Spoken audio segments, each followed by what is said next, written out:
ইসলামের ইতিহাস ও সংস্কৃতি বিভাগ কর্তৃক আয়োজিত 2024-25 শিক্ষাবর্ষের আজকের নবীনবরণ অনুষ্ঠানে উপস্থিত সম্মানিত বিভাগীয় প্রধান স্যার, উপস্থিত আমার শ্রদ্ধেয় মেয়ে, আমার সিনিয়র ভাই এবং আমার জুনিয়র ভাই বোন, আসসালামু আলাইকুম। একটি কথা বলবো, তোমরা হয়তো বঙ্কিম চন্দ্রের বিড়াল গ্রন্থ পড়েছো। এই গ্রন্থের মধ্যে উল্লেখ আছে একটা কথা, এই সমাজটা নস্টালজিক মাইন্ডের, অর্থাৎ আমাদের পৃথিবীতে প্রতিনিয়ত জনসংখ্যা বাড়ে কিন্তু মানুষ বাড়ে না। উচ্চ শিক্ষায় শিক্ষিত না হয়ে আমাদেরকে সুশিক্ষায় শিক্ষিত হতে হবে। এজন্য আমাদের প্রতিনিয়ত আমাদের পড়ার প্রতি আকর্ষণ থাকতে হবে, আমাদের সবার সাথে সুসম্পর্ক থাকতে হবে, আমাদেরকে ডিপার্টমেন্টে অ্যাক্টিভ হতে হবে।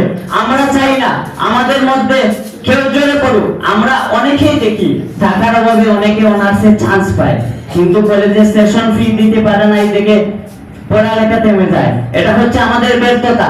আমরা চাই না আমাদের মধ্যে কেউ জোরে পড়ুক। আমি আমার শ্রদ্ধেয় বিভাগীয় প্রধান স্যারের কাছে একটা অনুরোধ, আমি দীর্ঘদিন থেকে আমি চেষ্টা করতেছি আপনার কাছে বিষয়টা উপস্থাপন করার। ইসলামের ইতিহাস ও সংস্কৃতি বিভাগের একটা ফান্ড হোক, যাতে এই ফান্ডের টাকা দিয়ে প্রত্যেকটা অসহায় শিক্ষার্থীর সেবা করা যায়, ডিপার্টমেন্টের যে কোনো প্রোগ্রামে অ্যাক্টিভিটি বাড়ানো যায়।